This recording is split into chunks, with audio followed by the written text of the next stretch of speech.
It's thirsty work, slaying dragons and scale drakes all day long, questing for treasure, and of course, doing other adventure-y things that adventurers do.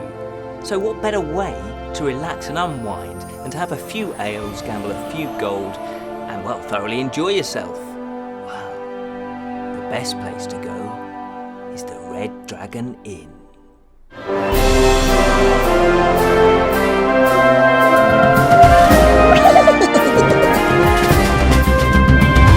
Hello, welcome to the Bottled Imp. Exploring the realms of fantasy. And today we're going to take a look at Red Dragon Inn by Slugfest Games. Now this is number one. There are, I think, 4, maybe 5 others of these big boxes. And they're all the same game, apart from they have different characters that you can play. And what they say is you can then mix and match the characters and still play. So you can sort of play with up to, I guess, 8 or 16 players if you like. Obviously it'll take a long time to play. This 4-player pack, they say it takes 30 to 60 minutes to play. So I first played Red Dragon Inn in Harlow at a shop called Marquee Models, and they have a regular gaming night, and somebody brought a couple of these along, and I was pretty much just thrown in the deep end, and despite that I did actually have a lot of fun. It was good fun. So there's a little bit of a spoiler there for you. Anyway, so let's have a look at what is inside the box and review the Red Dragon Inn. So what's in the box? Let's have a look. There are 4 of these player cards that are pretty cool, as you can see here. And there are 4 player packs, these little decks of cards. And they're each different characters. We have Dierdre the Priestess. We have Gerki, I think that's how you pronounce his name. The stealth. We've got Zot the Wizard and Pooky. And we've also got Fiona the Volatile. She's quite volatile, as her name suggests.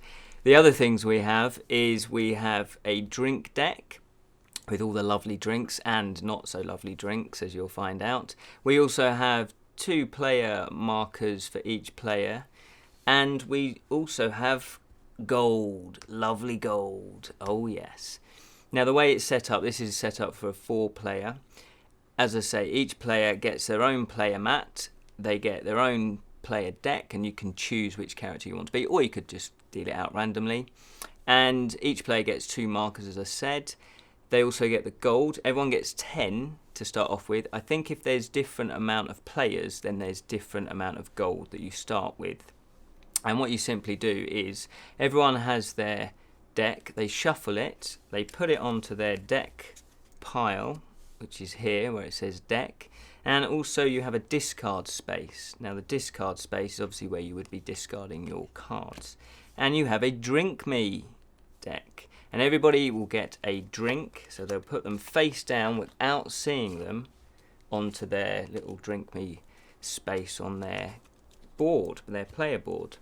And they also have, as you can see, these little markers. Now these little markers, they go on the 20 and on the 0, and the red, that represents, and they're nice little quality little markers here, the red little stone, if you like, that represents fortitude or health. I call it health, and that goes on the 20. And then the this one here, the clear one, that is actually the alcohol content, and that's at 0 because you've gone off questing, and you know it's not necessarily a good idea to go questing whilst drunk. And you come back, obviously you're sober, you want to drink. But in this game, the object of the game is not to get drunk and not to lose all your gold. You're trying to stay sober and keep your gold. Whereas the other players, obviously, are trying to do the same. They're trying to get you drunk or make you lose gold.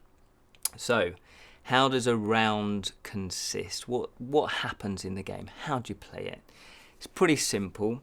There's 4 phases. There's the discard and draw phase, and it's on this card here on your player mat. It does actually tell you the turn order, which is really useful.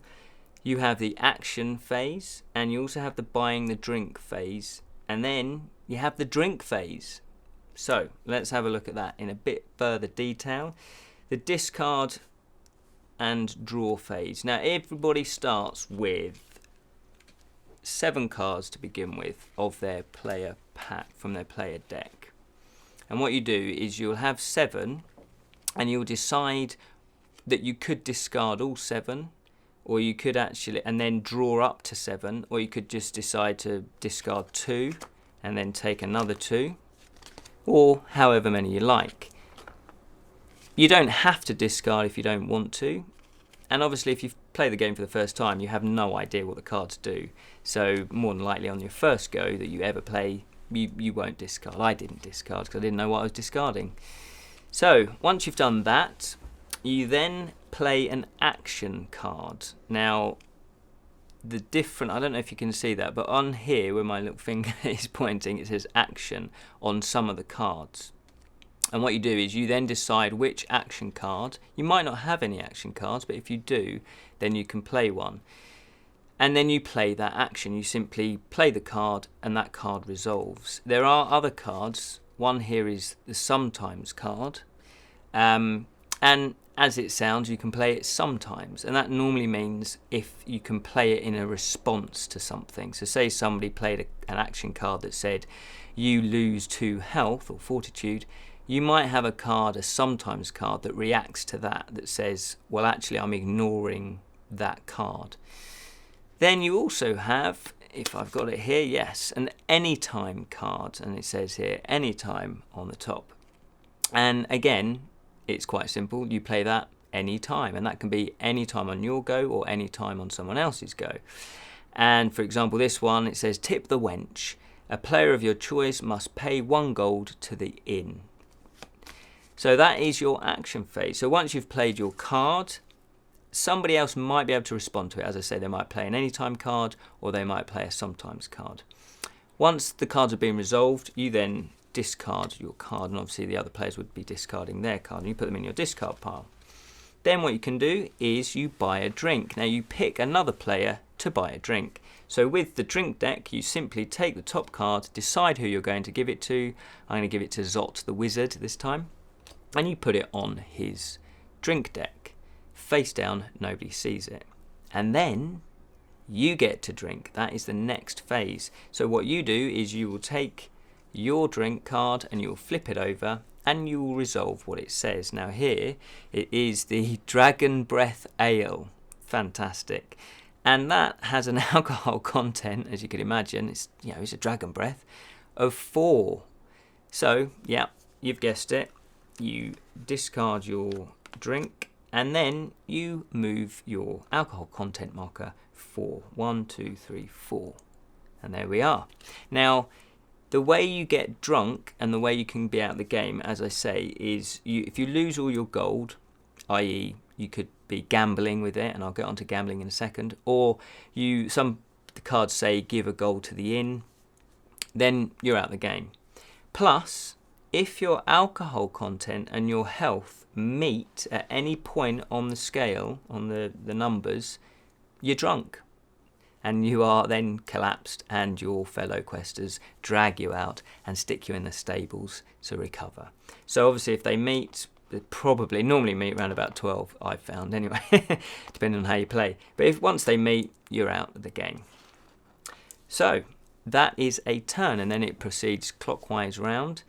There is another little game within this game, and that's the gambling, as I said. Now what happens there is gambling is an action, so anybody can start it if they have a card. And the gambling cards it's quite simple to play. This one here, to start gambling, it's Gambling I'm In. That's the name of the card. And what you do is you simply play that on your action phase. You put it down on the table and say, right, I'm starting gambling. And everybody then must put 1 gold into the pot. And then whoever started the gambling, so in my case it was me, obviously, because I'm the only one here, they're in control. They're in control of the gambling.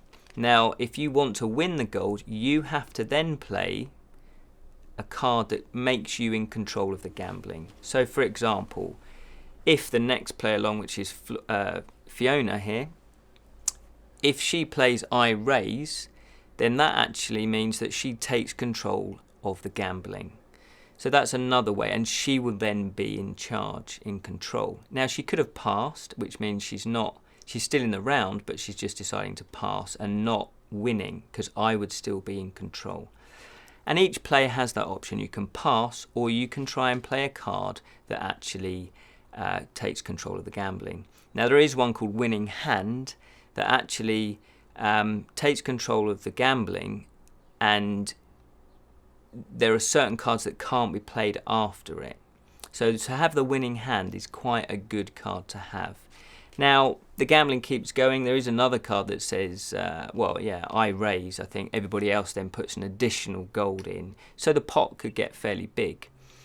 Now the person that wins the gold is the last person standing in terms of being in control of the game, of the gambling. Now if everyone else has passed, then you win the gold and you take all the gold. And remember, having gold is good because you don't want to run out of gold. And that is pretty much the game. It's very simple to pick up. As I say, I was thrown into the deep end with this. And I kind of was, because there was 8 of us, it meant I could actually look at the cards and try and figure them out. And it's quite simple. The cards are, you play an action card on your turn. You play a sometimes card sometimes, and you're reacting to other cards. And you then play an anytime card anytime. And it really is as simple as that. And I had a lot of fun with it because there's lots of take that moments, not the band obviously, where you just sort of go, yeah, take that, lose a fortitude, gain some alcohol. There's even in the drink deck, there's even a drinking contest that you participate in where you stack the drinks up, and obviously, you're getting drunker, which you don't want to do. So there's lots of good interaction. Obviously, the more players there are, the more chance you've got of becoming drunk quicker because everyone might just be piling drinks onto you. So I had a lot of fun with this, and the components are good quality. The illustrations are great. I'll just show you a few of the illustrations. Here's Fiona. So they've each got, I'm pretty sure each deck is exactly the same in terms of the abilities, but they've each got their little sort of quirks in terms of the illustrations. That was Fiona. Let's do Zot. That's a gambling card. Oh, there's Zot. Look, I told you not to distract me. So obviously, because Zot's a wizard, he casts lots of spells. Anyway, you get, the gold's good. It's nice chunky cardboard. I really did enjoy this game, thoroughly recommend it. And again, there are little expansions that you can buy, and I did start buying some of the single players. So this, for example, is Pooky, which is Zot the Wizard's little pet. And there's also Erin that I purchased. And Erin, again, they're just single characters. So obviously, if you've got 4 players, but you want to play with 5, you can then just put in one of the characters, and you can play a 5-player game or a 6-player game and these are obviously cheaper to buy. So without playing another base game, you can still play with 5 or 6 players. And I found that really cool. Plus, these ones do have little special abilities. But we will be doing a review of these at another time. Thank you so much for watching our review of the Red Dragon Inn. Number one. There are a few others.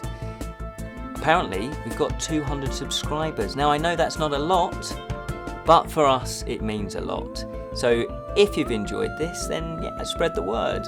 Let's see the Bottled Imp grow. Remember, you can comment. We do read your comments and we reply, hopefully. No, we do. A lot of the time we reply. And also, you can follow us on Facebook. So check us out on Facebook, on Twitter, and all the other normal social media things. I don't know what you call them. What do you call them? I don't know. Let me know. Comment. Thanks for watching. See you next time. And who knows, I might even buy you a drink at the Red Dragon Inn. I probably won't.